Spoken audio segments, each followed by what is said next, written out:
যখন সঙ্গী বানায়। Hello and welcome to the fiction horror stories.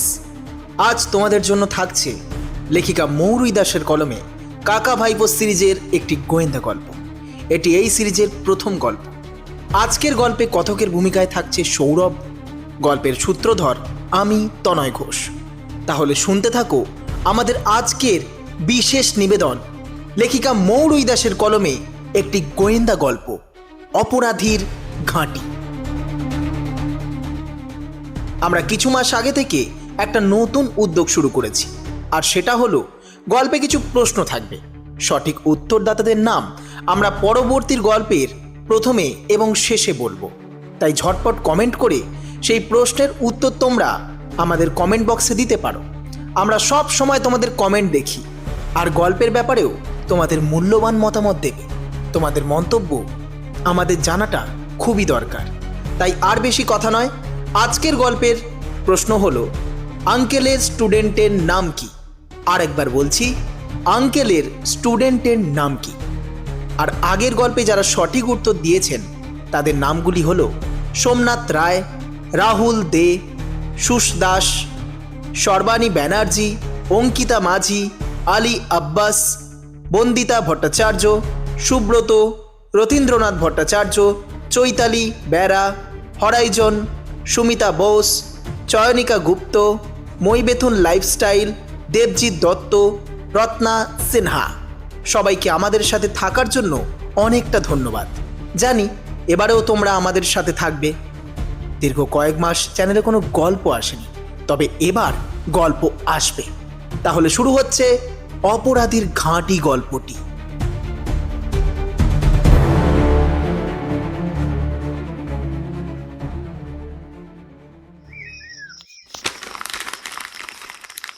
Uncle, আজকের পেপারটা তুমি পড়েছো? না, এখনো পড়া হয়নি রে। কেন, কি হয়েছে বলতো? প্রভাবতী হাসপাতালে আরো কিছু রোগী মারা গেছে। সে কি রে? কেন হয়েছে কিছু লিখেছে? সে কথা কি আর লেখা থাকে? হাসপাতালে সুপার জানিয়েছেন তিনি এই ব্যাপারে কিছুই জানেন না। সাধারণ পাবলিক খুব ক্ষেপে গিয়েছিল, ভাঙচুর করেছে, আগুন লাগিয়েছিল। তবে খবরটা বাইরে এলে যে এমনটা হবে সে কথা আগেই হাসপাতাল কর্তৃপক্ষ বুঝতে পেরেছিল। তাই দমকল বাহিনীকে আগেই বলে রেখেছিল। ফোন করার সঙ্গে সঙ্গে তারা হাসপাতালে এসে পরিস্থিতি নিয়ন্ত্রণে আনে। হা ভগবান, আজকাল যা হচ্ছে সত্যিই কিছু করার নেই। সব কিছুই মুখ বুজে সহ্য করতে হচ্ছে। হাসপাতালে লোক ভর্তি হচ্ছে চিকিৎসা করার জন্য, কিন্তু সেখানে গিয়ে ঠিক মতন চিকিৎসাই পাচ্ছে না। ভাব তাহলে, মানুষ আর হাসপাতালে কি করতে যাবে? এই পৃথিবীতে ভগবানের পর মানুষ যদি কাউকে বিশ্বাস করে, তাহলে সেটা হলো ডাক্তার। ডাক্তারের হাতে নিজের প্রাণটা মানুষ তুলে দেয় বিশ্বাস করে। কিন্তু কিছু কিছু ডাক্তার এমন কাজ করছে যে তাদের জন্য বাকি সব ডাক্তাররা খারাপ হয়ে যাচ্ছে। তার সাথে সাথে হাসপাতাল ম্যানেজমেন্টেরও কিছু দোষ তো রয়েছেই। সেটাই তো আঙ্কেল, পুলিশ তদন্ত করছে, কিন্তু এখনো কিছু খুঁজে পায়নি। খোঁজ পাবে বলেও তো আশা করা যায় না। এত বড় হাসপাতালে এত বড় একটা কাণ্ড হয়ে গেল। তুই কি ভাবছিস সেসব উপরতলার কোনো হাত নেই? দেখ, নিশ্চয়ই কোনো বড় মন্ত্রীর হাত আছে। মন্ত্রী বা কোনো নেতার হাত না থাকলে এত বড় একটা কাজ কেউ কি করতে পারে? তুমি কি বলছো বলো তো আঙ্কেল? আমি বলছি, পুলিশ প্রাথমিক তদন্ত করেও কিছুই বুঝতে পারেনি। না, পুলিশ প্রাথমিক তদন্ত করেছে, আর তাতে কিছুই ধরা পড়েনি। কি বলছিস? কিছুই ধরা পড়েনি? এটা তো হওয়ার কথা নয়। কিছু তো গন্ডগোল নিশ্চয়ই আছে, না হলে রোগীরা এমনি এমনি মারা যাচ্ছে কি করে? সেটা তো জানি না। বলছি, তুমি কি কোনো রহস্যের গন্ধ পাচ্ছ? সেটাই তো মনে হচ্ছে। হ্যাঁ রে, তো দাদা কোথায় রে? দাদা তো অফিসে গেছে। আজও ছুটি নেয়নি? আজ তোর শরীরটা খুব একটা ভালো ছিল না, দুদিন তো ছুটি নিলে পারতো। দাদার ছুটি? তাহলেই হয়ে গেল। রিপোর্টারদের কখনো ছুটি দেয়? হ্যাঁ, খুব বাড়াবাড়ি হলে হয়তো দাদা নিজেই ছুটি নিতে চাইতো, কিন্তু দাদার শরীর তো এখন ভালো আছে, তাই দাদা অফিসে চলে গেছে। ও আচ্ছা আচ্ছা, ঠিক আছে ঠিক আছে। এমন সময় দরজায় কলিং বেলের শব্দ শোনা গেল। আঙ্কেল আমার দিকে তাকালো, আমিও আঙ্কেলের দিকে তাকিয়ে রইলাম। আঙ্কেল বলল, যা যা, দরজাটা খুলে দে, না হলে আবার তোর মা আবার চিৎকার করবে। যাচ্ছি আমি দরজা খুলে দেখলাম আঙ্কেলের চিরপরিচিত পুলিশ বন্ধু শশাঙ্ক ভৌমিক আমাদের বাড়ির বাইরে দাঁড়িয়ে আছে। তিনি শুধু আমার আঙ্কেলের বন্ধু নন, তিনি এই বাড়ির জামাই। তবে আঙ্কেলের কাছে তিনি তার সেই কলেজের বন্ধুই, তাই জামাই হিসেবে শশাঙ্ক পিসে শঙ্খ আঙ্কেলের কাছে বাড়তি সম্মান পান না। নিজেদের মধ্যে এখনও তৈতগাড়ি চলে, আর আমার পিসিমণি তাদের দুই বন্ধুর মধ্যে কখনোই ঢোকে না। তবে এত সকালে পিসেকে দেখে আমি একটু অবাক হলাম। সকালবেলা পিসে আমাদের বাড়িতে কেস? মনের মধ্যে কৌতূহল দানা বাঁধতে শুরু করেছে। পিসে আমাদের বাড়িতে আসা মানে উনি কোনো কেসে ফেঁসে গেছেন, আর ওনার কেস সমাধানের বুদ্ধি নিতেই আঙ্কেলের কাছে আসা। আঙ্কেল একজন প্রাইমারি স্কুলের প্রধান শিক্ষক, বাচ্চা পিটিয়ে বড় করেছেন, বেশ কড়া স্বভাবের। শিক্ষক হিসেবেই আঙ্কেল বেশ পরিচিত। শিক্ষক মানুষ, তাই অন্যায়টা ঠিক মেনে নিতে পারেন না, তাই তো না স্টুডেন্টরা আঙ্কেলকে খুব ভয় করে। তবে কোনোদিন যেমন অন্যায়কে প্রশ্রয় দেননি, তেমনি কোনোদিন নিজে কোনো অন্যায় করেননি। ওই জন্যই বন্ধু হলেও শশাঙ্ক পিসেকেও তিনি একটুও ভয় করেন না। সঠিক বলে যেটা মনে করেন সেটাই বলেন, তাতে পুলিশ বন্ধু সাথে বাড়ির জামাইয়ের খারাপ লাগলেও আঙ্কেলের কিছুই করার থাকে না। আঙ্কেল বলেন, অন্যায় যখন করিনি তখন মাথা নিচু করব কেন? আর সত্যি কথা বলছি, তাতে তো আমি কারো ক্ষতি করছি না। কিন্তু পিসে বলে, অনেক সময় সত্যি কথা বলতে নেই, অন্যের ভালো না লাগতেও পারে। কিন্তু আঙ্কেলের যেমন স্বভাব, তাতে আঙ্কেলকে 1000 বার করে বোঝালেও বুঝবে না। আর এই জন্যই পিসেও আমার শঙ্খ আঙ্কেলকে খুব ভয় করে। তবে আঙ্কেলের বুদ্ধির কাছে পিসে একেবারেই বোকা বনে যায়। তাই মাঝে মাঝে এই জটিল কেসের সমাধানের জন্য পিসে আমাদের বাড়িতে আসে, আর দুই বন্ধুর তুমুল কথা কাটাকাটি আমরা বাড়ির সবাই শুনি। পিসে আমাদের বাড়ির জামাই হলেও একেবারেই আমাদের বাড়ির ছেলে হয়ে গেছে। প্রথম পিসে আমার ঠাকুরদার জন্য বেশি কথা বলতো না। ঠাকুরদাকে নাকি উনি খুব ভয় পেতেন। বাবা বলে, শঙ্খ আঙ্কেল একেবারেই আমাদের ঠাকুরদার মতো। তিনি যেমন অন্যায় করেন না, তেমনি অন্যায়কে প্রশ্রয়ও দেন না। উনি বিয়ে করেননি, দাদার বোনের ছেলে মেয়েদের আঙ্কেল নিজের সন্তান মনে করেন। যাক, অনেক কথা বলে ফেললাম। এখন আসল কথা হলো, পিসে যখন আমাদের বাড়িতে এসেছে তখন নিশ্চয়ই কোনো জরুরি কেসের কথা আছে। আমি পিসেকে বললাম, পিসে তুমি এত সকালে? হ্যাঁ, চলে এলাম। শঙ্খ কোথায়? আঙ্কেল তো নিজের ঘরে আছে, কিছু দরকার আছে? দরকার তো আছেই। আচ্ছা আচ্ছা, চলো তবে। পিসেকে আমি আঙ্কেলের ঘরে নিয়ে গেলাম। সেখানে আঙ্কেল পিসেকে দেখে বলে উঠল, আরে শশাঙ্ক যে, আমার বাড়িতে এত সকালে? কি কোনো কেস? কেস তো আছে, তোর সাহায্য লাগবে। হ্যাঁ, সে তো আমি তোকে দেখেই বুঝেছি। আমাকে একটা কথা বলবি, তোকে ডিজিপি কে বানালো বলতো? মানে? বুঝতে পারলি না? মানে তোকে পুলিশের চাকরিটা কে দিয়েছে? সরকার দিয়েছে। ও আচ্ছা আচ্ছা, আর বেতন? চাকরি যখন সরকার দিয়েছে তখন বেতনও তো সরকারই দেবে। এই, পরের মাস থেকে বেতনের টাকাটা আমাকে দিস।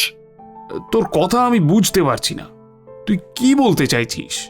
তোর সব জটিল কেসই তো আমি সমাধান করি, তাই সেদিক থেকে বেতনটা আমারই পাওয়া কি যুক্তিযুক্ত নয়? আচ্ছা বাবা, ঠিক আছে, তাই না হয় দেব, কিন্তু এবার তোকে সাহায্য করতেই হবে। আঙ্কেলের কথায় পিসে রাগ করেনি, সেটা দেখে আমি একটু অবাক হলাম। বুঝতে পারলাম এবারের কেসটা সত্যিই খুব জটিল। না হলে আঙ্কেলের এমন কথায় পিসে খুব রাগ করত। যাক, যখন পিসে রাগ করেনি তখন আঙ্কেল বলে উঠল, কি ব্যাপার শশাঙ্ক, কেস কি এবারে খুবই জটিল? জটিল না হলে কি আর তোর কাছে এত সাত সকালে ছুটে আসি? প্লিজ ভাই, এবার আমাকে তো সাহায্য করতেই হবে। আচ্ছা আচ্ছা, ঠিক আছে, সে না হয় বুঝলাম। আগে তুই বস, তারপর শান্ত হয়ে পুরো ঘটনাটা আমাকে খুলে বল। আঙ্কেলের কথা মতো পিসে ঘরের ভেতর এসে সোফায় বসলো। আঙ্কেল আমাকে বলল, সূর্য, যা তো বৌদিকে গিয়ে বলতো শশাঙ্ক এসেছে, চা নিয়ে আসতে। আঙ্কেলের কথা শুনে আমি চলে গেলাম রান্নাঘরে। কিছুক্ষণ পর চা নিয়ে আঙ্কেলের ঘরে হাজির হলাম। আমাকে দেখে আঙ্কেল বলে উঠল, চাটা টেবিলে রাখ। আমি আঙ্কেলের কথা মতো চায়ের ট্রেটা টেবিলে রেখে দিলাম। তখন আঙ্কেল বলল, বল শশাঙ্ক, কি ঘটনা? খবরটা তুই পেপারে পড়েছিস? কোন খবরটা? প্রভাবতী হাসপাতালে আরও 5-6 জন রোগী মারা গেছে। হ্যাঁ, আজকেই পেপারে দেখেছি, কিন্তু তাতে কি হয়েছে? এতগুলো রোগী মারা যাওয়ার জন্য উপর থেকে আমাদের উপর খুব চাপ দেওয়া হচ্ছে। বলছে রোগীরা মারা যাচ্ছে কিভাবে, এর পেছনে অন্য কোনো রহস্য আছে, এমনটাই দাবি করছে অপোজিশন পার্টির লোক। তার এই তদন্ত করতে বলেছেন মুখ্যমন্ত্রী। তদন্ত করে আসল সত্য উদ্ঘাটন করে তাড়াতাড়ি এই কেস সমাধান করতে বলেছেন। এখন তুই বল আমি কি করব? এই কেসের কোনো ক্লু আমরা খুঁজে পাইনি। হাসপাতালে সুপারের সাথে কথা বলেছি, তারা জানিয়েছেন তারা এইসব ব্যাপারে কিছুই জানেন না। তারপর তো তদন্ত করার জন্য ওই হাসপাতালেই আমি কয়েকজন পুলিশকে রোগী সাজিয়ে ভর্তি করে দিই, তারাও এখনো পর্যন্ত কোনো খবর দিতে পারেনি। তাহলে এখন তুই বল, এখন আমি কি করব? ও আচ্ছা, বুঝলাম। ঠিক আছে, আমি একটু কেস হিস্ট্রিটা একটু ভালো করে পড়তে চাই। তুই ফাইলটা এনেছিস তো? হ্যাঁ, আমি সঙ্গে করেই এনেছি। আচ্ছা আচ্ছা, দে, আমি একবার পড়ে দেখি। পিসে ফাইলটা আঙ্কেলের দিকে বাড়িয়ে দিতে আঙ্কেল হাত বাড়িয়ে ফাইলটা নিয়ে পড়তে শুরু করলো। 20 মিনিট ফাইলটা ভালো করে পড়ে নিয়ে আবার পিসেকে ফেরত দিল। তারপর চুপ করে কিছুক্ষণ বসে রইল। আঙ্কেলকে এইভাবে চুপ করে বসে থাকতে দেখে পিসে জিজ্ঞাসা করলো, কি হলো, কি বুঝলি? বলছি কিছু কি বুঝতে পারছিস? হ্যাঁ, বুঝতে তো পারছি কিছুটা। আচ্ছা ঠিক আছে, তুই এখন বাড়ি ফিরে যা, আমি দেখছি কি করা যায়। ঠিক আছে। এরপর পিসে বাড়ি চলে যায়। আমরাও সকালের খাওয়া দাওয়া সেরে বেরিয়ে পড়লাম। গন্তব্য আমাদের প্রভাবতী হাসপাতাল। সেখানে গিয়ে রিসেপশনে একজন ছেলেকে আঙ্কেল জিজ্ঞাসা করলো, হ্যালো, আচ্ছা একটু বলতে পারবেন হাসপাতালের সুপারকে এখন কোথায় পাওয়া যাবে? আঙ্কেলের কথা শুনে সেই ছেলে আমাদের দিকে ভালো করে দেখলো, হয়তো বোঝার চেষ্টা করছে আমরা কারা। ছেলেটির মনের ভাষা বুঝতে পেরে আঙ্কেল বলে উঠল, না না, আমরা পুলিশের লোক কিংবা রিপোর্টার নয়, এই এমনি দরকার ছিল তাই জিজ্ঞাসা করছি। বলছি, তুমি কি এই হাসপাতালে কাজ করো? হ্যাঁ, আমি এই হাসপাতালে ওয়ার্ড বয়ের কাজ করি। আচ্ছা, তাহলে তো তুমি বলতেই পারবে হাসপাতালের সুপার এখন কোথায় আছেন। হ্যাঁ, কিন্তু উনি তো হাসপাতালে নেই। ও আচ্ছা, কোথায় গেছেন? কোথাও যায়নি, হয়তো আজ উনি বাড়িতেই আছেন। ও আচ্ছা আচ্ছা, তা বাড়ির ঠিকানাটা কি বলতে পারবে তুমি? আমি জানি না, আপনি অন্য কাউকে জিজ্ঞাসা করুন। ওকে, ঠিক আছে। আমি তাহলে আসছি। ছেলেটি কথা বলে চলে গেল। আমরা ওখানে কিছুক্ষণ দাঁড়িয়ে রইলাম, এদিক ওদিক তাকিয়ে দেখছিলাম। হাসপাতালের সব লোক আমাদের যেন একটু কেমন করে দেখছিল। যাকেই আঙ্কেল কিছু প্রশ্ন করতে যাচ্ছে সেই কিছু জানে না বলে দিচ্ছে। এমন সময় আমার নজর পড়ল একটি ছেলে। ছেলেটি বেশ কিছুক্ষণ ধরে আমাদের উপর নজর রাখছিল। আমি আস্তে করে আঙ্কেলকে সে কথা জানালাম। আঙ্কেলও তখন ছেলেটিকে দেখে নিয়ে নিজের কাছে ডাকলো। ছেলেটি এগিয়ে এসে আমাদের সামনে দাঁড়ালো। আঙ্কেল ছেলেটিকে জিজ্ঞাসা করলো, হ্যাঁ, এই যে এই যে, হ্যাঁ হ্যাঁ, তুমি। আচ্ছা, অনেকক্ষণ ধরেই দেখছি তুমি আমাদের ওয়াচ করছো। কিন্তু কেন বলো তো, ব্যাপারটা কি? তুমি কি আমাদেরকে আগে থেকে চেনো? ছেলেটি আবার চুপ করে দাঁড়িয়ে রইল। আঙ্কেল আরেকবার জিজ্ঞাসা করলো, তুমি কি আমাদের আগে কোথাও দেখেছো? আমাদেরকে তুমি চেনো? আমি আপনাকে চিনি। হয়তো আপনি আমায় ভুলে গেছেন, কিন্তু আমি ভুলে যাইনি। আমি আপনার স্টুডেন্ট। আপনার কি বিকাশের কথা মনে আছে? আমার নাম বিকাশ গাঙ্গুলি। আপনি একটু মনে করার চেষ্টা করুন স্যার। স্কুলে আমার এক্সাম ফিস জমা দেওয়া হয়নি বলে আমার পরীক্ষা ক্যান্সেল করে দিয়েছিল, কিন্তু আপনি আমার সেই পরীক্ষার ফিসটা দিয়েছিলেন, আর তার জন্য আমি পরীক্ষা দিতে পেরেছিলাম স্যার। আমি সেই বিকাশ। ছেলেটির কথা শুনে আঙ্কেল মনে করার চেষ্টা করলো, আর তারপরে মনে পড়তেই আঙ্কেল বলে উঠল, হ্যাঁ হ্যাঁ, এবার ঠিক মনে পড়েছে। আচ্ছা, তুমি এখানে কি করছো? তুমি কি এখানেই কাজ করো নাকি? হ্যাঁ স্যার, আমি এখানেই কাজ করি। ও বাহ, তাহলে তো খুব ভালোই হলো। তা স্যার, আপনি এখানে, আপনার কি কেউ এখানে আছে? না না, আমার এখানে কেউ নেই, তবে একটু কাজে এসেছিলাম আর কি। ও আচ্ছা আচ্ছা। আচ্ছা বিকাশ, তুমি তো এই হাসপাতালেই কাজ করো, নিশ্চয়ই হাসপাতালের সব খবরই রাখো। আচ্ছা বলছি, কদিন আগে হাসপাতালে একটা বড় ঘটনা ঘটেছে, তুমি কি এর বিষয়ে কিছু জানো? আমার তো মনে হয় তুমি নিশ্চয়ই জানো। আচ্ছা, তুমি কি সেই ঘটনার ব্যাপারে কিছু কথা আমাকে বলতে পারবে? আহ, দেখুন স্যার, আমি তো সামান্য একজন ওয়ার্ড বয়ের কাজ করি। আমি কি করে জানবো স্যার? আহ, আমি কিছু জানি না। জানলে নিশ্চয়ই বলতাম স্যার আপনাকে। আচ্ছা, বেশ বেশ, তাহলে আমরা এখন চলে যাচ্ছি। আঙ্কেল কথা বলেই চলে আসছিল। এমন সময় বিকাশ পেছন থেকে আঙ্কেলকে ডেকে বলল, স্যার, আপনার ফোন নাম্বারটা? কথাটা শুনে আঙ্কেল কিছু বলতে যাবে, তখন বিকাশ বলল, আসলে স্যার, অনেকদিন পর আপনার সাথে দেখা হলো, তাই ফোন নাম্বারটা চাইছিলাম। ও হ্যাঁ হ্যাঁ হ্যাঁ, ঠিক আছে। সূর্য, আমার ফোন নাম্বারটা ওকে একটু দিয়ে দে তো। আমি আঙ্কেলের ফোন নাম্বারটা দিয়ে দিলাম। তারপর আমি আর আঙ্কেল হাসপাতালের এদিক ওদিক ভালো করে দেখে বাড়ি ফিরে এলাম। সন্ধ্যের দিকে পিসে আঙ্কেলকে ফোন করলে আঙ্কেল আজকে হাসপাতালে যাওয়ার সব ঘটনা বলে। ওপাশে পিসে কি বলল সেটা শোনা গেল না। রাতে সবাই খেয়ে দিয়ে যে যার ঘরে চলে যায়। আমি আঙ্কেলের ঘরে কিছুক্ষণ বসেছিলাম। এমন সময় আঙ্কেলের ফোনটা বেজে উঠল। আঙ্কেল ফোনটা হাতে নিয়ে দেখল আননোন নাম্বার, তাই প্রথমবার ফোনটা রিসিভ করলো না। দ্বিতীয়বার ফোনটা আবার বেজে উঠতেই আঙ্কেল রিসিভ করে বলে উঠল, হ্যালো, কে? আমি যেই বলি না কেন সেটা জানার দরকার নেই, শুধু এইটুকু জেনে রাখুন, আপনি আজ যে কাজে হাসপাতালে গিয়েছিলেন তার সত্যিটা যদি জানতে চান, আর যারা মারা গিয়েছে বিনা অপরাধে তাদের সুবিচার দিতে চান, তাহলে আমি আপনার পাশে আছি। কে বলছো তুমি? তোমার নাম? নামে কি এসে যায়? সত্যিটা খুঁজে বের করুন, আমি আছি আপনার সাথে। আপনি কি সত্যি আসল অপরাধীদের শাস্তি দিতে চান, না আপনিও সবার মতো? এখন সেটাই দেখার বিষয়। এখন রাখছি, এবং আমি আপনাকে দিয়ে দেবো। কথা বলেই সেই ব্যক্তি ফোনটা কেটে দিল। ফোন যিনি করেছিলেন তার গলার স্বর এতটাই মোটা আর ভারী, বেশ জোরেই কথা বলছিলেন তিনি, তাই ফোনের এপাশ থেকেও ফোনের সব কথা আমি শুনতে পাচ্ছিলাম। আমি দেখলাম আঙ্কেলের মুখ বেশ থমথমে, কিছু প্রশ্ন করতেও পারছি না, তাও মনে সাহস নিয়ে প্রশ্নটা করেই ফেললাম। আঙ্কেল, কি ব্যাপার?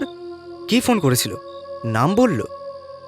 আঙ্কেল তাও কিছুক্ষণ চুপ করে থেকে আবার হাতে ফোনটা তুলে নিল। তারপর একটা নাম্বার ডায়াল করলো। কথা শুনে বুঝতে পারলাম পিসিকে ফোন করছে। আঙ্কেল বলল, হ্যাঁ শশাঙ্ক, এখনই আমার কাছে একটা ফোন এসেছিল। হ্যাঁ হ্যাঁ, একটা অচেনা নাম্বার থেকে। তুই কি একবার খোঁজ নিতে পারবি ফোনটা কে করেছিল? ফোনের ওপাশে পিসে কি বলল জানি না, তবে আঙ্কেল বলল, হ্যাঁ, আমি নাম্বারটা দিচ্ছি, তুই একটু খোঁজ নিয়ে জানা আমাকে। ঠিক আছে, ঠিক আছে, সকালেই জানাবি। হ্যাঁ, ওকে, এখন রাখছি। ফোনটা কেটে আঙ্কেল আমাকে বলল, সূর্য, তুই এখন নিজের রুমে যা। কিন্তু আঙ্কেল, কে ফোন করেছিল? তোকে এখন এসব জানার দরকার নেই, তুই এখন ঘরে গিয়ে ঘুমো। আমি আর কোনো কথা বললাম না, চুপচাপ নিজের ঘরের দিকে আসছিলাম। আঙ্কেল আবার আমাকে ডেকে উঠল, বলল, একটা ছেলে ফোন করেছিল, বুঝলি? কে? না, সেটা আমি জানি না, তবে তারপর আঙ্কেল আমাকে সব ঘটনা বলল। সব শুনে আমার একটু চিন্তা হলো। আঙ্কেল আমাকে চিন্তা করতে মানা করে ঘুমাতে যেতে বলল। আমিও ঘরে চলে গেলাম। তবে সকালে আঙ্কেলের ডাকে আমার ঘুম ভাঙল। আঙ্কেল আমাকে বলল, সূর্য, মনে হয় একটু পেয়ে গেছি, বুঝলি? ঘুমের ঘোরে আমি কিছুই বুঝে উঠতে পারছিলাম না, তাই উঠে বসলাম। আঙ্কেল আমাকে বলল, এই দেখ সূর্য, আজ সকালেই এটা এসেছে, খবরের কাগজের মধ্যে ছিল। সকালে পেপার পড়তে গিয়ে আমি এটা হাতে পেয়েছি। আমি অবাক হয়ে জিজ্ঞাসা করলাম, কি আছে ওতে? জানি না, তবে কিছু তো আছেই। এই দেখ, আমার নামও লেখা রয়েছে। এটা আমার জন্যই এসেছে। আচ্ছা, তাহলে খামটা খুলে দেখো কি আছে ভেতরে।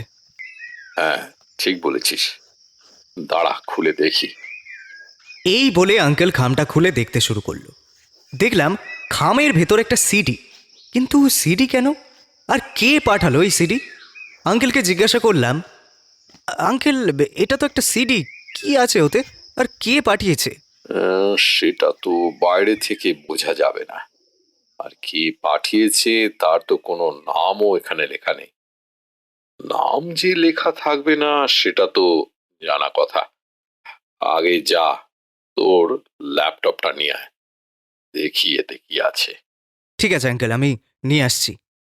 ল্যাপটপটা নিয়ে এসে সিডিটা চালু করলাম, আর যা দেখলাম তাতে তো আমরা দুজনেই বেশ অবাক হলাম। ভিডিওর মধ্যে দেখা যাচ্ছে কিছু লোক কাজ করছে। খুব ভালো করে ভিডিওটা দেখে বুঝতে পারলাম ঔষধ নিয়ে তারা কিছু কাজ করছে। তারপর আরও ভালো করে ভিডিওটা দেখতেই বুঝতে পারলাম ঔষধের ওপর কোনো এক কেমিক্যালের মাধ্যমে ওষুধের ডেট চেঞ্জ করে নতুন ডেট বসানো হচ্ছে। কিন্তু এরা এসব করছে কেন? আঙ্কেলকে জিজ্ঞাসা করলাম, আঙ্কেল, তুমি কি কিছু বুঝতে পারছো এখানে কি হচ্ছে? হ্যাঁ, বুঝতে তো পারছি, কিন্তু এটা কারা করছে বলতো? আর কেনই বা করছে? জায়গাটা কোথায় সেটা তো ঠিক বুঝতে পারছি না।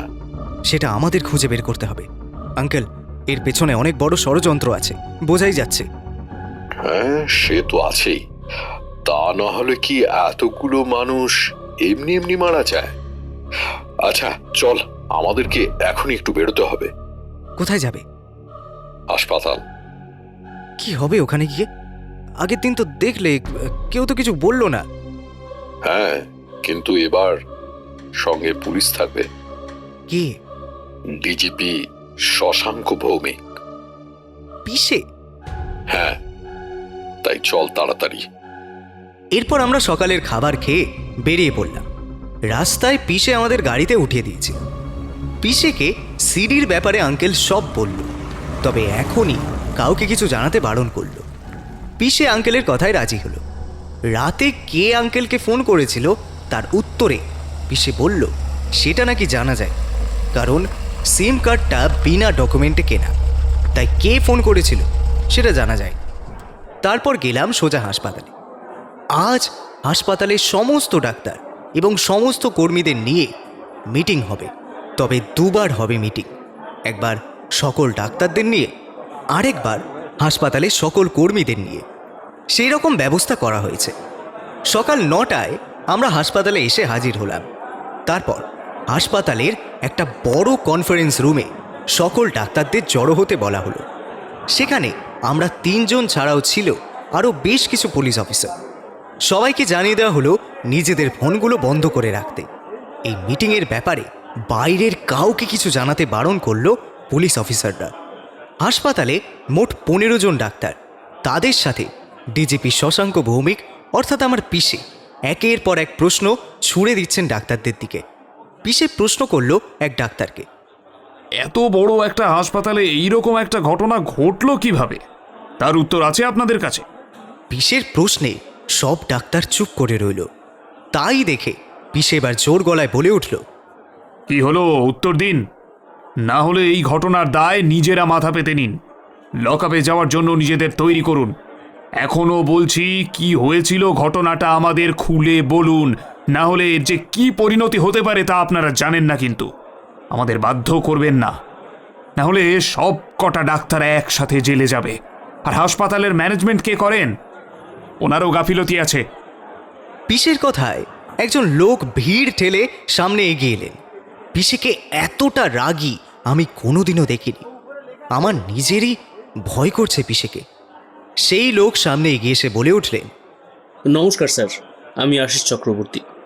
আমি এই হাসপাতালের ম্যানেজমেন্টের দায়িত্বে আছি, কিন্তু বিশ্বাস করুন আমি এইসব কিচ্ছু জানি না। এইসব কিভাবে হলো আমি তো সেটাই বুঝতে পারছি না। সব কিছু আপনি ভালো করে চেক করেছিলেন? আচ্ছা, আপনাদের হাসপাতালের ঔষধ কোন কোম্পানি দেয়? সেটা তো একটা নয়, দুটো কোম্পানি দেয়। ওষুধ সব চেক করে নেন তো? হ্যাঁ স্যার, চেক করেই নেওয়া হয়। আপনি নিজে চেক করেন? না, সেই কাজের জন্য অন্য লোক আছে, তারা করে। কোথায় তারা? ডাকুন তাদের। আচ্ছা বেশ, আমি ডেকে দিচ্ছি। এই বলে আশিস বাবু 4-5 জন ছেলেকে ফোন করে ডাকলো। তারা এলে আশিস বাবু তাদের সাথে পিসের পরিচয় করিয়ে দিলেন। তারপর পিসে কিছু বলতে যাবে তার আগে আঙ্কেল বলে উঠল, দাঁড়া শশাঙ্ক, আমি দেখছি। ইদানিং পুলিশের বেশ কটা কেস আঙ্কেলের সহায়তায় সমাধান হয়েছে বলে পুলিশ মহলে আঙ্কেলকে বেশ মান্যগণ্য করে। আঙ্কেল সামনে এগিয়ে এসে সেই ছেলেগুলোকে প্রশ্ন করল, আচ্ছা, তাহলে তোমরা ওষুধগুলো চেক করো তো? আঙ্কেলের প্রশ্নে ছেলেগুলো সব একে একে উত্তর দিল। তাদের কথা শুনে মনে হলো তারা সবাই সত্যি কথাই বলছে। আঙ্কেল বুঝতে পারল যদি কেউ কারচুপি করেও থাকে তাহলে তারা এরা হতে পারে না। আঙ্কেল ছেলেগুলোকে চলে যেতে বলল। ছেলেগুলো চলে যেতে পিসে আঙ্কেলকে ডেকে জিজ্ঞাসা করল, কিরে, কিছু বুঝতে পারছিস? হ্যাঁ, সবটা বুঝতে না পারলেও এটা ঠিকই বুঝতে পারছি যে গন্ডগোলটা এই চুনোপুটিরা করেনি। কি সব বলছিস? হ্যাঁ হ্যাঁ, বোয়াল মাছ আছে। এই বোয়াল মাছ ধরতে হবে, বুঝলি শশাঙ্ক? এই চুনোপুটি ধরে কোনো লাভ নেই। তুই যে কি বলছিস আমি কিছুই বুঝতে পারছি না। এত বুঝে তোর কাজও নেই। ডাক্তারদের কথা শুনে কি বুঝলি? এটাই যে এরা খুব গভীর জলের মাছ। এদের ধরতে গেলে সলিড প্রমাণ লাগবে। হ্যাঁ ঠিক আছে, এদেরকে আপাতত যেতে বল। হাসপাতালের কর্মীদের ডাক, ওদের সাথেও একটু কথা বলতে হবে আমাকে। আঙ্কেলের কথা মতো পিসে সব ডাক্তারদের যেতে বলল আর হাসপাতালের বিভিন্ন কর্মীদের আসতে বলল। এবার তাদের সাথে মিটিং হবে। তাদের কথাবার্তা শুনে বুঝতে পারলাম তারা কিছুই জানে না। তাহলে জানেটা কে?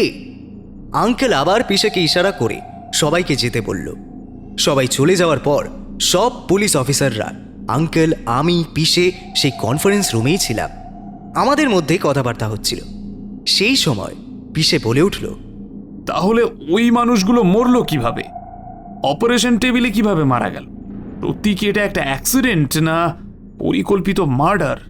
কি কারণে তারা মরে গেল বুঝতেই পারছি না।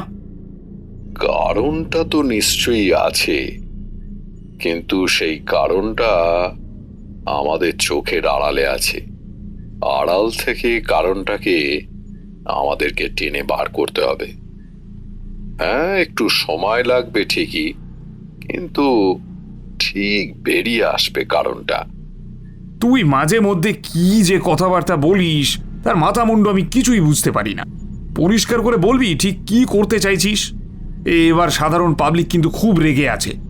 এই কেসটা তাড়াতাড়ি সমাধান করতে না পারলে পুলিশ ডিপার্টমেন্টের খুব বদনাম হয়ে যাবে।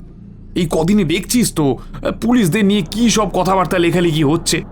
তার উপর যদি কেসটা সমাধান করতে না পারি তাহলে তো আর কথাই নেই। হুম, এত হাইপার হয়ে যাচ্ছিস কেন? সমাধান হবে না তোকে কে বলল? হবে হবে, সব হবে। তবে কি জানিস, একটু সময় লাগবে, দেখবি সব ঠিক সমাধান হয়ে যাবে। সেই আশাতেই তো বসে আছি, কিন্তু কোনো ক্লু পাচ্ছি না। যে একটা ক্লু পাই তাহলে ক্লু ধরেই এগোবো আমরা। ও হ্যাঁ, একটা খুব ভালো কথা মনে করিয়ে দিয়েছিস। ক্লু বলতে মনে পড়ল, আরেকবার তুই হাসপাতালের ম্যানেজমেন্টকে ডাকার ব্যবস্থা করতো। কিছু কথা ওদের থেকেও জানার আছে। আবার কি কথা জানার আছে? বললাম তো, একটু ডাক না, আমি কিছু কথা ওদের থেকে জানতে চাই। আচ্ছা ঠিক আছে, আমি ব্যবস্থা করছি। এরপর মিনিট 5 পরে হাসপাতালের ম্যানেজমেন্ট যিনি করেন অর্থাৎ আশিস বাবু আবার সেই কনফারেন্স রুমের মধ্যে প্রবেশ করল। আঙ্কেল তার সাথে একা একা কথা বলতে চেয়েছিল, তাই সব পুলিশ অফিসাররা বাইরে বেরিয়ে গেল। আঙ্কেলের সাথে শুধু আমি ছিলাম। আশিস বাবুকে দেখে আঙ্কেল কিছু বলতে যাবে, তার আগে আশিস বাবু বলে উঠলেন, স্যার স্যার আমি সত্যি বলছি, আমি কিচ্ছু জানি না, বিশ্বাস করুন আমি কিচ্ছু জানি না। এই আমি আমি আমার দিব্যি করে বলছি, আমি সত্যি কিচ্ছু জানি না। আচ্ছা আচ্ছা, ঠিক আছে, এত চিন্তা করার কিছু নেই। আমি আপনাকে কিছু জেনারেল প্রশ্ন করতে চাই। হ্যাঁ হ্যাঁ স্যার বলুন, কি উত্তর দিতে হবে বলুন স্যার। যদি আমি জেনে থাকি আমি সব প্রশ্নের উত্তর তাহলে দেব। আচ্ছা আশিস বাবু, এই 1 মাসে 10-12 জন রোগী মারা গেল, আপনার মনে কোনো সন্দেহ হয়নি? অপারেশন টেবিলে তারা মারা গেল কিভাবে?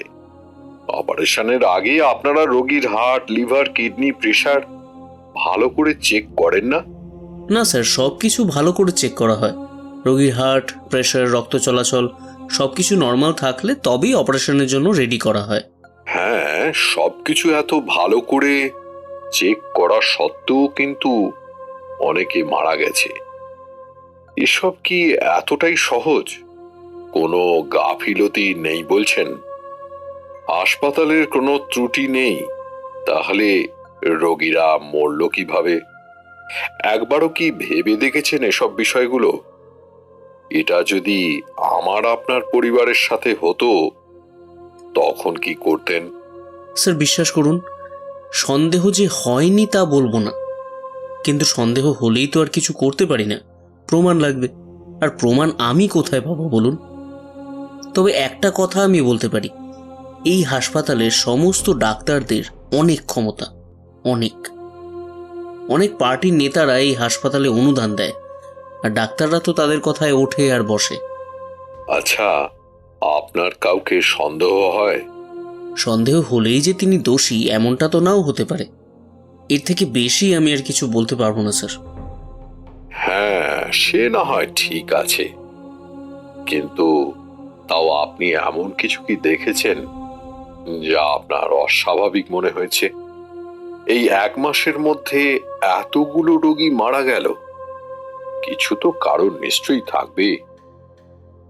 আচ্ছা ঠিক আছে, আপনি আমাকে ওই 2টো কোম্পানির ঠিকানা দিন, যে কোম্পানির ওষুধ এই হাসপাতালে আসে।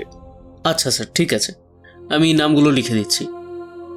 এরপর আশিস বাবু সেই 2টো কোম্পানির নাম লিখে দেয় যেখান থেকে এই হাসপাতালে ওষুধ আসে। আশিস বাবু চলে যেতেই আমি আর আঙ্কেল কনফারেন্স রুম থেকে বেরিয়ে এলাম। পিসে আমাদেরকে কিছু কথা জিজ্ঞাসা করতে চাইছিল, কিন্তু আঙ্কেল হাতের ইশারায় চুপ করতে বলার জন্য পিসে তখন আর কোনো প্রশ্ন করল না। আমরা 3 জন বেরিয়ে পড়লাম হাসপাতাল থেকে। গাড়িতে যেতে যেতে আঙ্কেল বলল, শশাঙ্ক, ওই 2টো কোম্পানির নাম আর অ্যাড্রেস আমি পেয়েছি, এগুলো একবার খোঁজ নিতে হবে। খোঁজ নিতে হবে? আচ্ছা দাঁড়া, খোঁজ নেওয়ার ব্যবস্থা করছি। না না না না না শশাঙ্ক, পুলিশের কাউকে এখন এইসবের মধ্যে আমি জড়াতে চাইছি না। আমি নিজেই খোঁজটা নিতে চাই। এতে তোর কোনো আপত্তি নেই তো? আরে কি বলছিস বলতো তুই? আমার কেন আপত্তি থাকবে? ঠিক আছে, যখন তুই নিজে খোঁজ নিতে চাইছিস তাহলে তুই খোঁজটা নে। যদি কোনো সাহায্যের দরকার হয় আমাকে বলবি, আমি সাহায্য করব, কিন্তু একটু সাবধানে। বুঝতেই পারছিস এটা একটা হাই প্রোফাইল কেস, তাই কোনো রিস্ক নিবি না। হুম, সেটা মনে আছে। আর কোনো দরকার হলে অবশ্যই তোকে জানাবো। আমি আঙ্কেলের কথা শুনে বলে উঠলাম, তুমি কি একা একা খোঁজ নেবে নাকি? আমার প্রশ্ন শুনে আঙ্কেল প্রথমে হা হা করে হেসে উঠল, তারপর হাসি থামিয়ে বলল, আমি একা কেন যাব? আর আমি একা যেতে চাইলেই তোরা যে আমাকে একা যেতে দিবি না সেটা আমি কিন্তু ভালো করেই জানি। তুই তো থাকছিস আমার সাথে, চিন্তা কিসের? ঠিক আছে, আমি তো সবসময় তোমার সাথেই থাকতে চাই। কিন্তু সৌর্য, পড়াশোনাটা মন দিয়ে না করলে বৌদি তোর সাথে আমার মেলামেশা বন্ধ করে দেবে তো। না না, এমনটা নয়। মা জানে আমার তোমার সাথে এইসব কাজ করতে খুব ভালো লাগে। শশাঙ্ক, তুই কি আজ অফিসে যাবি না বাড়িতে? আজকে তো আর কোনো জরুরি কাজ নেই, তাই বাড়িতেই যাব। এমনিতেই এই কেসটা নিয়ে তো ঘেঁটে আছি, একটু ঠান্ডা মাথায় চিন্তা করতে হবে, বুঝলি? ওকে, তাহলে আজ তোর আর বাড়িতে গিয়ে কাজ নেই, তুই আমাদের সাথেই চল। এক্ষুনি? হ্যাঁ, কাজ ফেলে রেখে লাভ কি? এখনই যাব। যত তাড়াতাড়ি সম্ভব এই কেসটা সমাধানের চেষ্টা করতে হবে।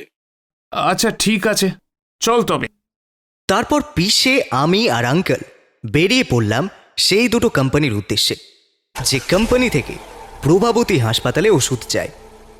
প্রথম কোম্পানিতে গিয়ে আঙ্কেল চারিদিক ভালো করে দেখতে লাগলো, সাথে আমি ও পিসে চোখ কান সব খোলা রাখলাম। সেখানে প্রথম আমাদের ভেতরে ঢুকতে দিতে চাইছিল না, তবে পিসেকে দেখে তারা আর আমাদের আটকালো না, ভেতরে যেতে দিতে রাজি হলো। ভেতরে গিয়ে আমরা ওষুধ তৈরির সমস্ত ঘর ভালো করে দেখতে শুরু করলাম। আঙ্কেল আর পিসে আগে আগে যাচ্ছে, আর আমি তাদের পেছনে পেছনে। কি জন্য আমরা এখানে এসেছি তার কারণ জানতেই দুজন লোক এসে আমাদের সবকিছু দেখাতে লাগলো। আমরাও সবকিছু ভালো করে চেক করতে শুরু করলাম। তারা আমাদের খুব ভালো করে ওষুধ তৈরি করা থেকে প্যাকেট করা, তারপর লেবেল করা, এমনকি ডেট বসানো সবকিছু দেখালো। তারপর তাদের মধ্যে একজন লোক বলে উঠল, স্যার, এই কোম্পানিতে তৈরি ঔষধ শুধু প্রভাবতী হাসপাতালেই নয়, শহরের আরও অনেক হাসপাতালগুলোতে যায়। এমন ভুল আমাদের এখানে হয় না, সবকিছু আমাদের খুব দায়িত্ব নিয়ে করা হয়। আপনাদের কোথাও একটা ভুল হচ্ছে স্যার। দেখুন, ভুল আমাদের হচ্ছে না, তবে গন্ডগোল তো একটা নিশ্চয়ই আছে, কিন্তু সেই গন্ডগোলটা আমরা ধরতে পারছি না। ধরতে পারলে তো আর কোনো কথা হবে না। আঙ্কেল তাও সব ঘরগুলো ভালো করে দেখতে লাগলো। আঙ্কেলকে দেখে যে কেউ বলে দিতে পারবে আঙ্কেল কিছু একটা খোঁজার চেষ্টা করছে, আর আমি জানি আঙ্কেল কি খুঁজে চলেছে। আজ সকালে ভিডিওতে যে ঘরটা আমরা দুজনে দেখেছি, আঙ্কেল এখন সেই ঘরটাই খুঁজে চলেছে, কিন্তু সেই ঘরের কোনো চিহ্ন আমরা খুঁজে পেলাম না। তখন আঙ্কেল সেই লোকটিকে প্রশ্ন করল, আপনার নামটা যেন কি? আগে নরেন রায়। আচ্ছা নরেনবাবু, আপনাদের মানে পুরনো যে ওষুধগুলো ডেট পেরিয়ে যায় সেগুলো আপনারা কি করেন? ওগুলো তো আমরা নষ্ট করে দিই। আচ্ছা, কোথায় নষ্ট করেন? আমাদের এখানে একটা ঘর আছে, সেখানেই পুরনো সব ঔষধ রেখে পরে সেগুলো সব নষ্ট করে দেওয়া হয়। আচ্ছা, আমি একবার কি সেই ঘরটা দেখতে পারি? হ্যাঁ হ্যাঁ, কেন নয়, চলুন আমার সাথে। তারপর আমরা সেই ঘরে গেলাম। ঘরে তেমন একটা ওষুধ নেই। নরেনবাবু বললেন, কিছুদিন আগেই পুরনো সব ঔষধ নষ্ট করা হয়েছে। 3 মাস ছাড়া ছাড়া আমরা পুরনো ঔষধ চেক করে নষ্ট করে দিই, তাই পুরনো ঔষধ আমাদের কাছে বেশি থাকে না। যেটা দেখার জন্য আঙ্কেল এই ঘরটিতে বেশি আগ্রহ নিয়ে এসেছিল, ভিডিওর সেই ঘরটা এটা নয়। তাই সবকিছু দেখে আমরা ব্যর্থ হয়ে সেই কোম্পানি থেকে বেরিয়ে এলাম। রাস্তায় এসে দাঁড়াতেই পিসে আঙ্কেলকে বলল, এবার কি করবি? চটজলদি পরের কোম্পানিতে যেতে হবে, চল চল।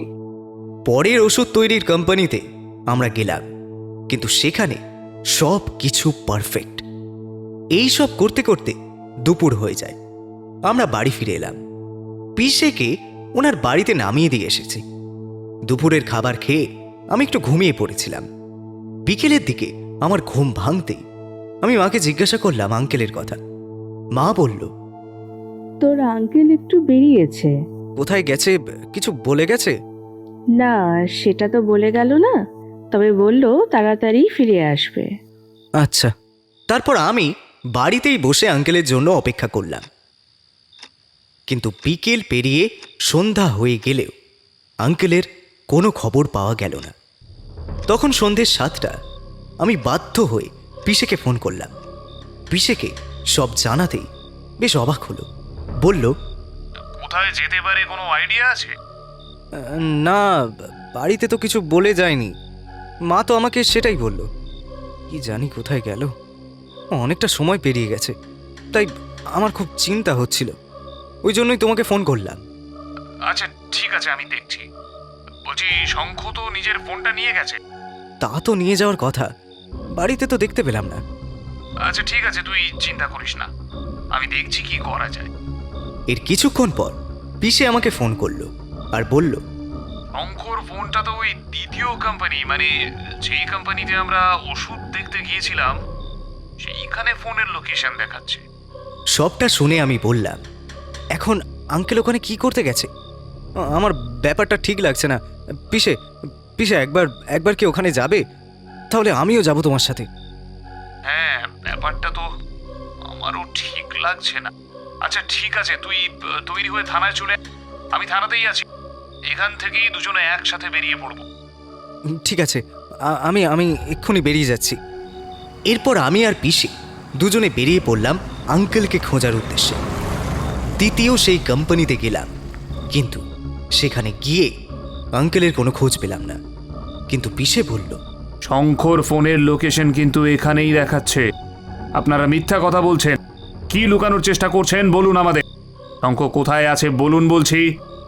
তখন একজন কোম্পানির লোক সামনে এগিয়ে এসে বলল, স্যার, আমি সত্যি কথা বলছি, এখানে উনি আসেননি। আমরা মিথ্যে কথা কেন বলবো বলুন? আমরা সত্যি কথাই বলছি, উনি এখানে আসেননি। সৌর্য, শঙ্খকে ফোনটা করতো। তারপর পিসের কথা মতো আমি আঙ্কেলের নাম্বারে ফোন করলাম, কিন্তু আঙ্কেল ফোন তুলছে না। তবে ফোনে রিং হচ্ছে, তার মানে ফোনটা এখনো অন আছে। পিসে বলল, এখানেই শঙ্খ আছে, চারিদিক ভালো করে খুঁজে দেখতে হবে। এই বলে আমি আর পিসে সারা ঘর ভালো করে চেক করতে লাগলাম। কানে আমার ফোনটা রাখা আছে। পিসে বলছে ফোনটা যখন অন আছে তাহলে ফোনের শব্দ আমরা শুনতে পাবো। তাই আমি বারবার করে আঙ্কেলের ফোনে ফোন করতেই লাগলাম। সারা ঘর খুঁজে আঙ্কেলের কোনো খবর নেই। এমন সময় যেন মনে হলো গোডাউনের ভেতরে কিছু শব্দ হচ্ছে। দরজায় কান লাগিয়ে শুনতেই ফোনের শব্দ পেলাম। মনে মনে আমার খুব ভয় হলো। ফোনের যখন রিং হচ্ছে তখন আঙ্কেল ফোনটা রিসিভ করছে না কেন? তাহলে কি আঙ্কেলের কোনো বিপদ হলো? কাঁপা কাঁপা হাতে দরজা ঠেলে ভেতরে গেলাম। ফোনের তীব্র শব্দ হচ্ছে। সামনের দিকে এগিয়ে আসতে একটা টেবিলের ওপর আঙ্কেলের ফোনটা পড়ে থাকতে দেখলাম। চারিদিক খুব মনোযোগ দিয়ে আঙ্কেলকে খুঁজে দেখলাম, কিন্তু আঙ্কেলকে পেলাম না। পিসে আবার সবাইকে জিজ্ঞাসা করলো, শঙ্কর ফোনটা যখন এখানে আছে তখন শঙ্খ এখানেই আছে। তাই আবারও জিজ্ঞাসা করছি, শঙ্খ কোথায়? দেখুন, ভালো করে আবার বলছি, শঙ্খ কোথায়? এবার না বললে আমি থানায় ফোন করতে বাধ্য হব। তখন আবার সেই লোক বলে উঠল, দেখুন স্যার, আপনি থানায় ফোন করতেই পারেন, কিন্তু আমরা সত্যি কথাই বলছি, শঙ্করবাবু এখানে আসেননি। তাহলে ফোনটা এলো কিভাবে? হয়তো তখনই উনি রেখে দিয়ে গেছেন। আচ্ছা, তাই নাকি? আপনি আপনার ডিপার্টমেন্টে খোঁজ নিলেই তো জানতে পারবেন শঙ্করবাবুর ফোন এখানে কখন থেকে আছে। কথাটা শুনে পিসে আর কোনো প্রশ্ন করল না। প্যান্টের পকেট থেকে ফোনটা বের করে কাকে যেন ফোন করল। তারপর কি বলল কে জানে।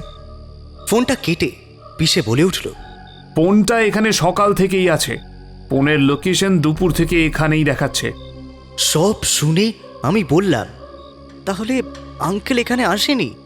এখানে এসেছিল কিনা জানি না, তবে আমার মনে হচ্ছে শঙ্খ ফোনটা নিতেই ঘর থেকে বেরিয়েছিল। তাহলে এখন শঙ্খ কোথায় আছে?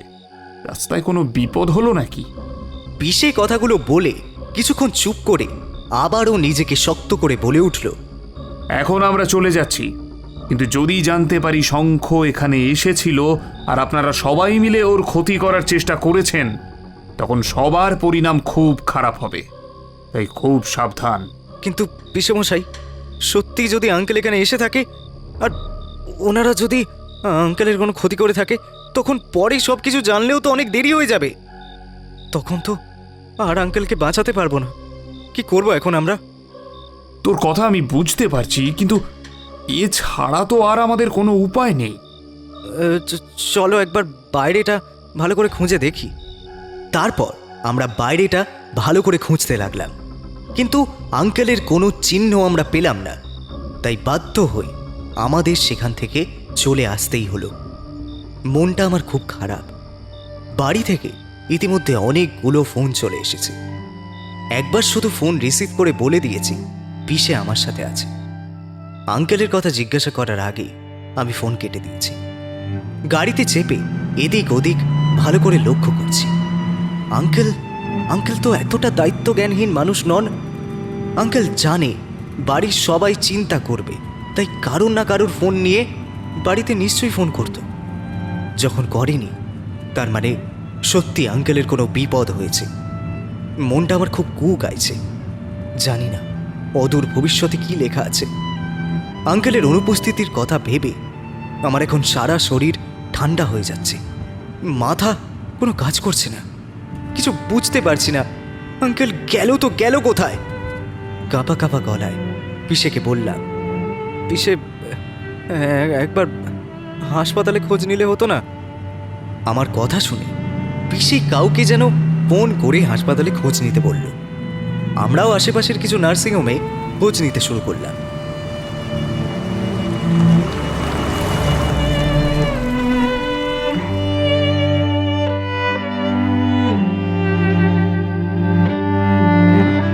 অন্যদিকে দেখা যায় আঙ্কেলকে একটা অন্ধকার ঘরের মধ্যে চেয়ারে বেঁধে রাখা হয়েছে। মুখে কাপড় আর হাতগুলো চেয়ারের পেছনে শক্ত করে দড়ি দিয়ে বাঁধা আছে।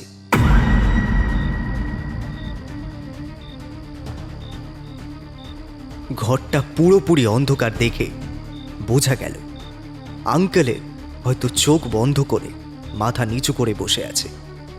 এমন সময় দেখা গেল দুজন মানুষ দরজা ঠেলে আঙ্কেলের ঘরে প্রবেশ করল, আর তারপরে তারা বলতে শুরু করলো, ইনাকে কেন ধরে রেখেছিস?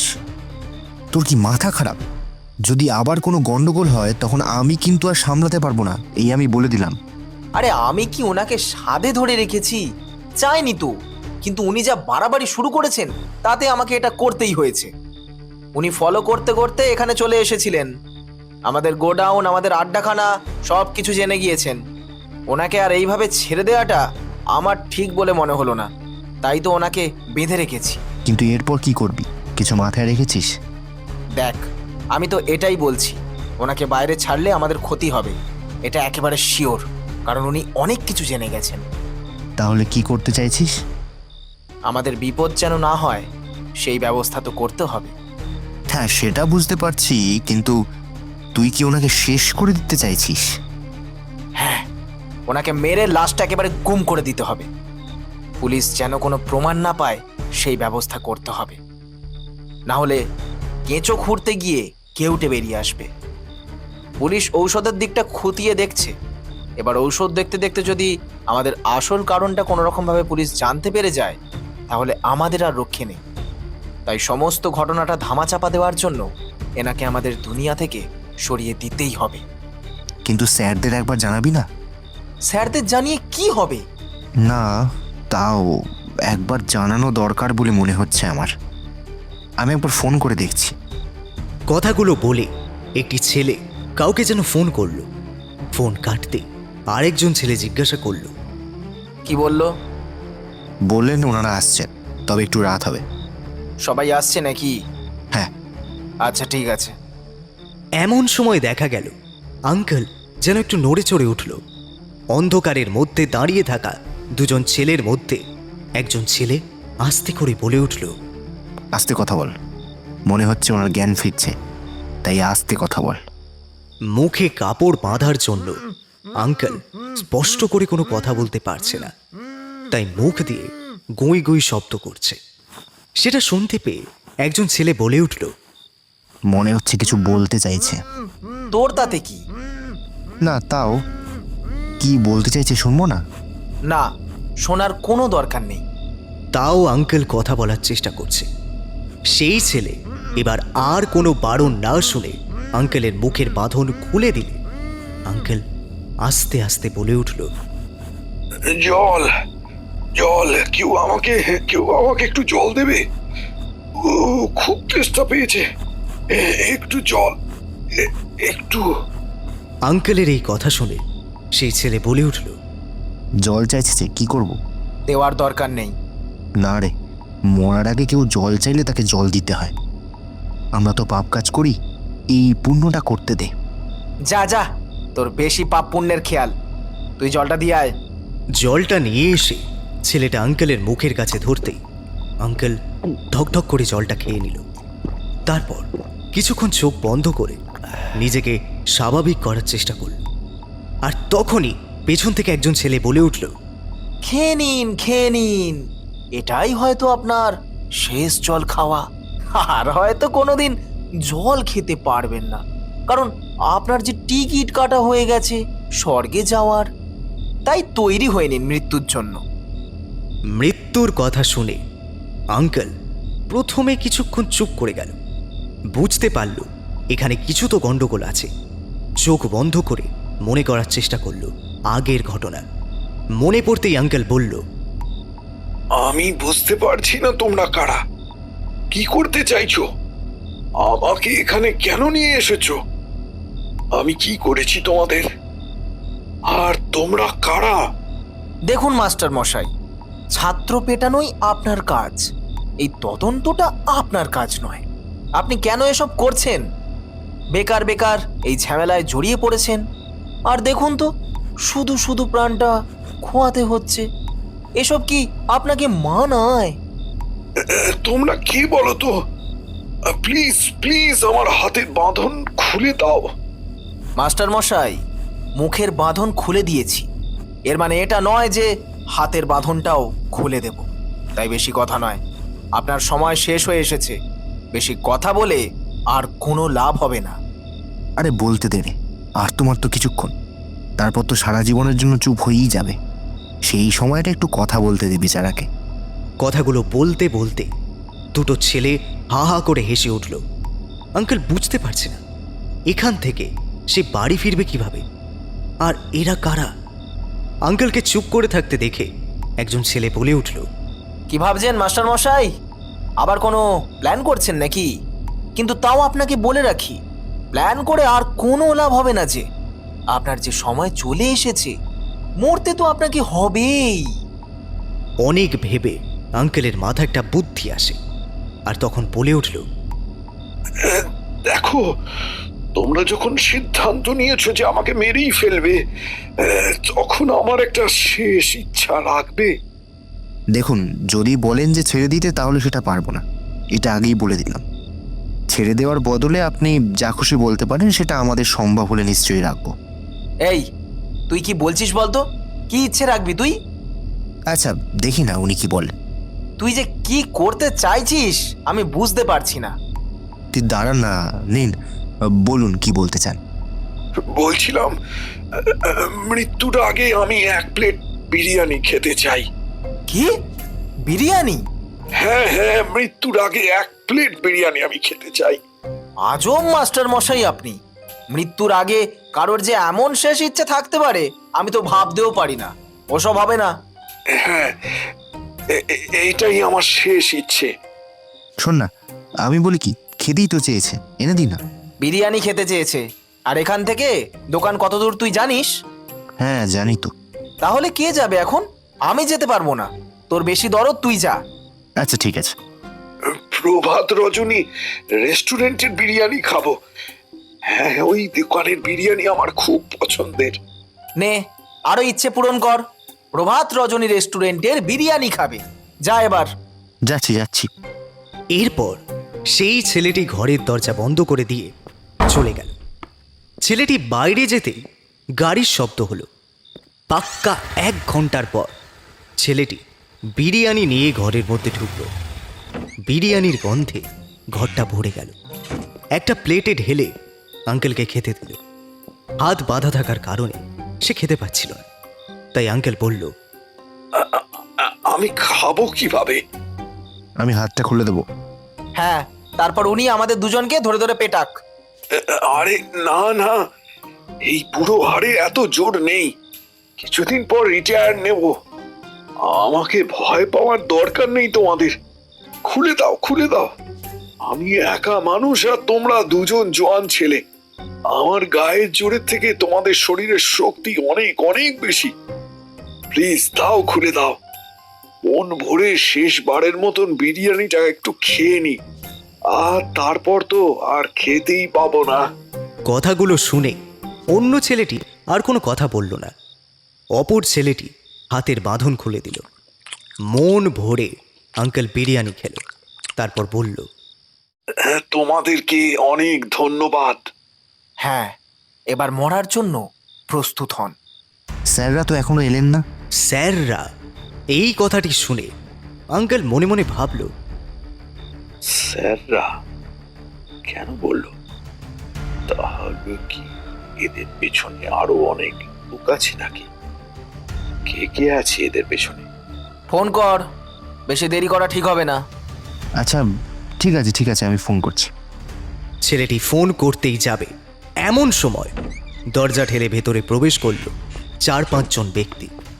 তাদের দেখে আঙ্কেল বলে উঠল, ও, আপনারা? হ্যাঁ আমরা। তাহলে আপনারা সবাই মিলেই একই কাজ করেন?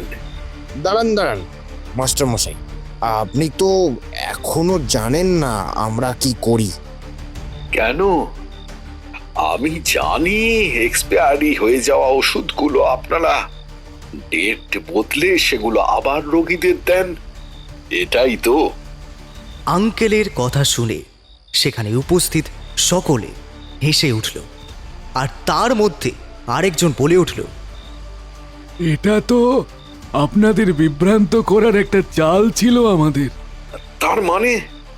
তার মানে পুলিশের তদন্ত অন্যদিকে চালনা করার জন্যই ওই ভিডিওটা আপনাকে পাঠানো হয়েছিল।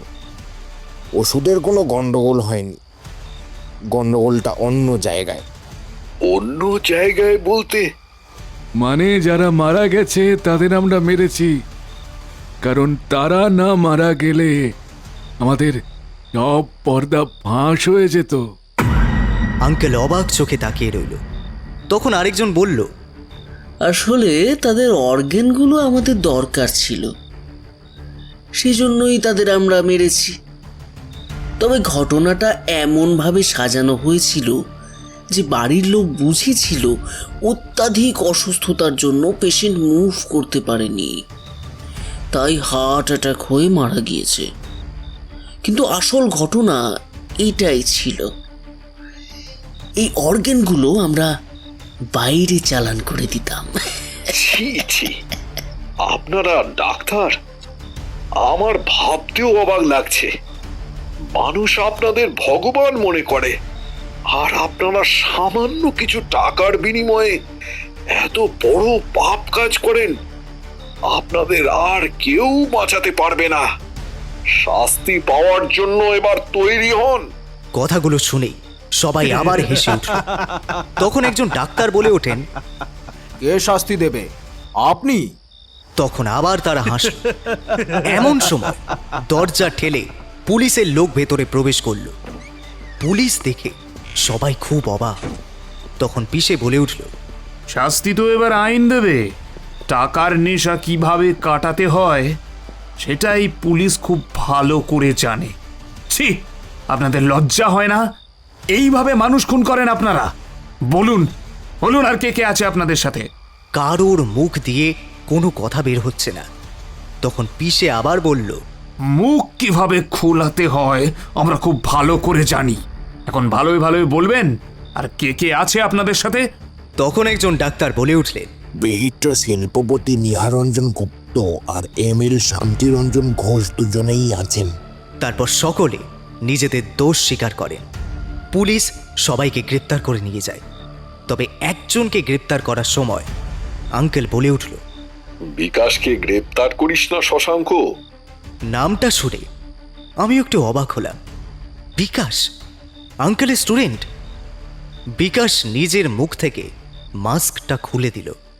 তারপর আঙ্কেল বলতে শুরু করলো, আসলে আজ যখন বিকেলের দিকে আমার মনে পড়লো ফোনটা আমি সেই ওষুধ তৈরির কোম্পানিতে ফেলে রেখে দিয়ে এসেছি, তখন একাই বেরিয়ে পড়ি ফোনটা আনতে। সৌর্যকে কিছু বলে আসতে পারিনি। রাস্তায় আমি ট্রাফিক জ্যামে আটকে পড়েছিলাম। এমন সময় কেউ একজন আমার হাতে একটা চিরকুট দিয়ে যায়। ভিড়ের মধ্যে আমি তাকে ভালো করে দেখতে পাইনি।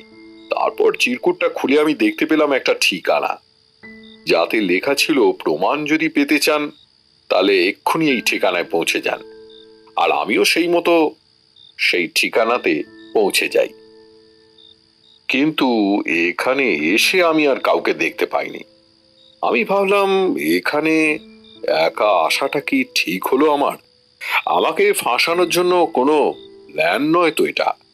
এসব ভেবে আমি সবে বের হতে যাব, এমন সময় একজনের কথা শুনতে পেলাম, কারণ নাকি অপারেশন হবে। আমি ভাবলাম, এখানে আবার কোথায় অপারেশন হবে? এটা তো হাসপাতাল নয়। মনের মধ্যে অনেক প্রশ্ন দানা বাঁধল।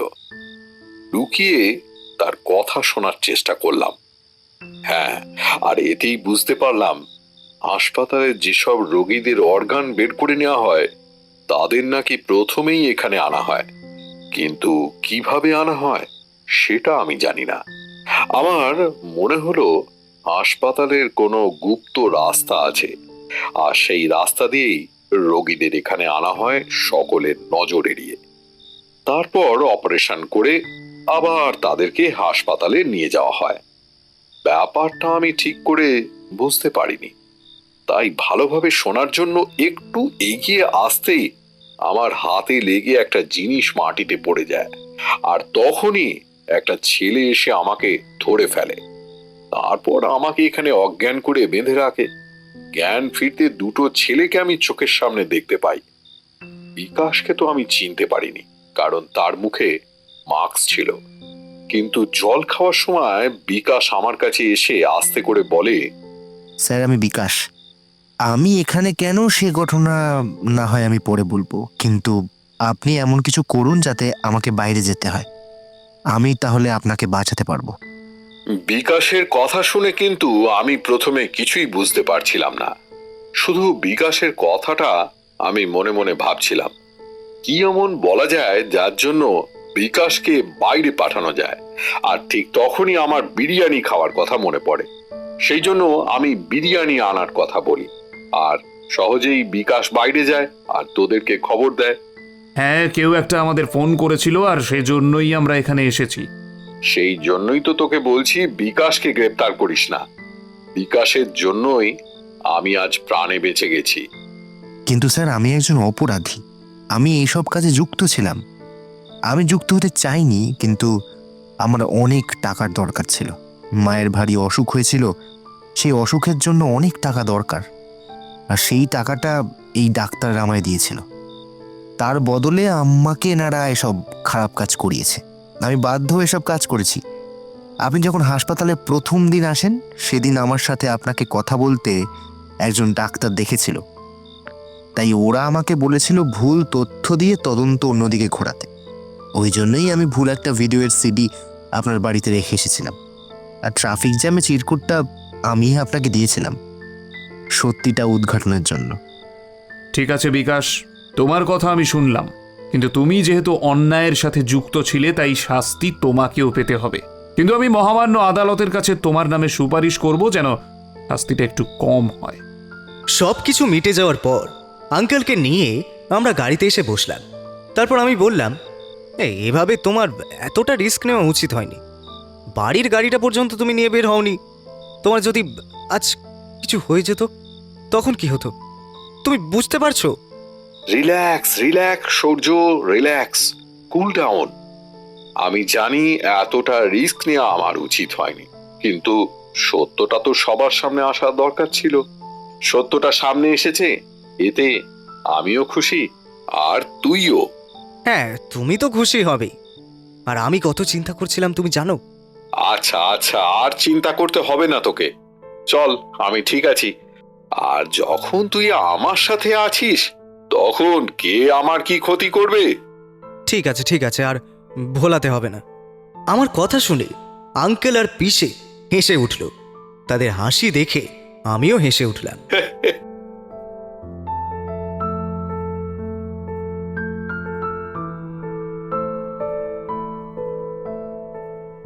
এতক্ষণ তোমরা শুনছিলে লেখিকা মৌরী দাসের কলমে অপরাধীর ঘাঁটি গল্পটি। গল্পের কথকারের ভূমিকায় ছিল সৌরভ মণ্ডল। গল্পটির অন্যান্য চরিত্রে আছে দেবাশিস মিশ্র, সুমনা, অতনু, তনয়, সৌরভ রায়, রুদ্রনীল, ঋতদীপ। গল্পটির নাট্যরূপ করেছে মৌ। গল্পটির পোস্টার ডিজাইন করেছেন শ্রাবণ্য দে, স্ক্রিবলিং মাইন্ড। ভিডিও গ্রাফিক্স করেছেন চঞ্চল রুই দাস। গল্পটি তোমাদের ভালো লাগলে অবশ্যই একটি করে লাইক দেবে, সাথে গল্পটির ব্যাপারে তোমাদের মতামত জানাতে ভুলবে না। তোমাদের উৎসাহ পেলে আমার আরও ভালো লাগবে এবং আমরা আরও ভালো ভালো গল্প নিয়ে হাজির হব। আজকের মতো বিদায় নিলাম। ততক্ষণের জন্য শুনতে থাকো ফিকশন হরর স্টোরিজ চ্যানেলের গল্প। ফিরে আসবো পরবর্তী কোনো গল্পে। শুভরাত্রি।